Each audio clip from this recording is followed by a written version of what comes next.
Assalamualaikum warahmatullahi wabarakatuh. Kami dari kelompok 2 izin untuk melakukan pemaparan materi dari mata kuliah manajemen konflik yang diampu oleh Ibu Rismita Gustadi, Sarjana Ekonomi Magister Manajemen. Yang mana pemaparan kami kali ini berjudul analisis konflik dalam organisasi atau perusahaan dan penyelesaiannya, dengan subjudul menangani perselisihan dengan efektif. Kemudian ada anggota kelompok kami yaitu Egya Azira Kaila, kemudian Angel Anastasia, kemudian saya sendiri Naufal Muhammad Ali, kemudian ada Muhammad Lutfi dan Tommy J. Pisa. Saya di sini akan menjelaskan tentang konflik. Definisi konflik. Konflik adalah proses sosial di mana individu atau kelompok berusaha menyingkirkan pihak lain dengan cara menghancurkan atau membuatnya tidak berdaya karena adanya perbedaan kepentingan atau tujuan. Selanjutnya yaitu jenis konflik. Jenis konflik ada 3 jenis, yaitu yang pertama ada konflik interpersonal. Apa itu konflik interpersonal? Konflik ini terjadi antara dua individu. Penyebab utamanya biasanya bersifat personal atau psikologis, bukan karena posisi jabatan mereka. Penyebabnya yaitu perbedaan kepribadian, bentuk nilai-nilai pribadi, komunikasi yang buruk, atau adanya rasa tidak suka satu sama lain. Untuk contohnya yaitu dua orang rekan kerja yang berselisih karena perbedaan gaya komunikasi, di mana yang satu sangat belak-belakan sementara yang lain sangat sensitif. Selanjutnya yaitu konflik kelompok. Apa itu konflik kelompok? Konflik kelompok atau intergroup yaitu konflik ini melibatkan dua kelompok atau lebih yang berbeda dalam sebuah sistem.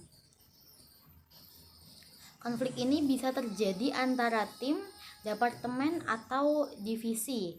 Penyebabnya yaitu persaingan merebutkan sumber daya yang terbatas, seperti anggaran, fasilitas, perbedaan prioritas antar departemen, atau adanya prasangka antar kelompok. Untuk contohnya yaitu departemen pemasaran berkonflik dengan departemen produksi karena pemasaran menjanjikan pengiriman cepat kepada pelanggan, sementara produksi merasa jadwal tersebut tidak realistis. Selanjutnya yaitu yang ketiga yaitu konflik organisasi. Konflik organisasi yaitu konflik yang terjadi dalam ruang lingkup struktur organisasi secara keseluruhan. Konflik ini biasanya lebih bersifat sistematik dan berkaitan dengan kebijakan atau hierarki perusahaan. Untuk penyebabnya yaitu ketidakjelasan pembagian tugas atau tumpang tindih, perbedaan visi antara manajemen tingkat atas dan karyawan, atau perubahan besar dalam struktur perusahaan seperti merger atau akuisisi. Untuk contohnya yaitu karyawan merasa keberatan dengan kebijakan baru perusahaan mengenai sistem lembur atau target penjualan yang dianggap terlalu tinggi dan tidak adil. Selanjutnya saya akan menjelaskan penyebabnya konflik. Yang pertama ada perbedaan kepribadian, yang kedua perbedaan nilai dan budaya, yang ketiga komunikasi yang tidak efektif, yang keempat ketidakjelasan peran dan tanggung jawab. Selanjutnya ada dampak konflik. Dampak negatifnya menurunkan kinerja, menimbulkan stres kerja, merusak hubungan kerja. Yang selanjutnya ada dampak positif, ada meningkatkan kreativitas, memunculkan ide baru, dan meningkatkan kualitas.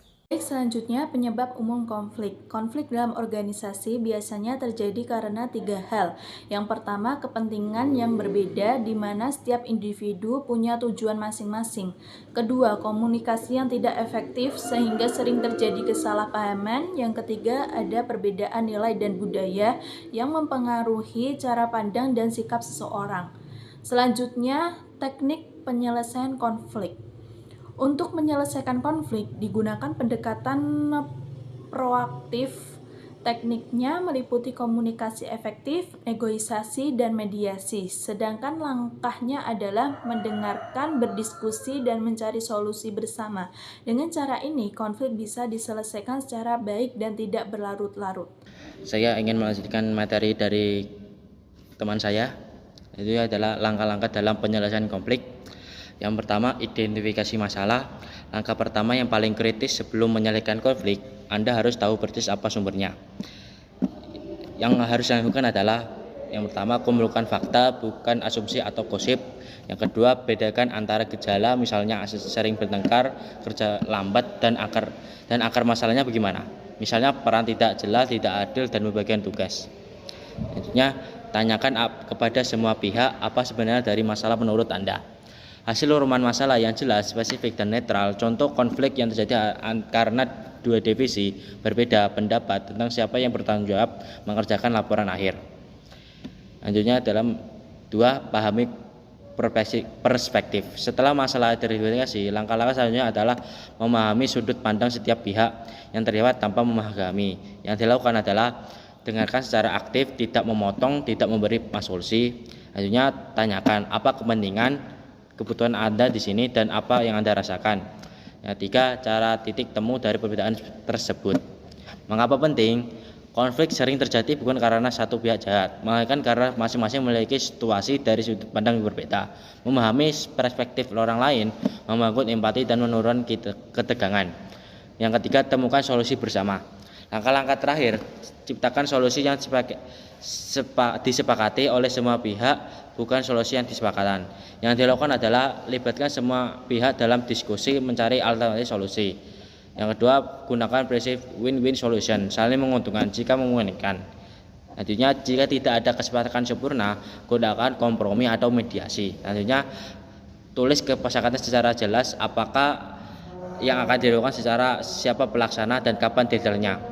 Nantinya hasil solusi yang dirasa adil dan dimiliki bersama, lebih mudah dijalankan dan tidak muncul konflik berulang. Selanjutnya, studi kasus dan solusi. Yang contohnya adalah konflik di tempat kerja. Situasi 2 karyawan atau 2 tim dalam satu perusahaan berselisih pendapat tentang pembagian tugas, prioritas proyek atau alokasi sumber daya. Masing-masing merasa paling benar dan tak mau mengalah sehingga pekerjaan terhambat.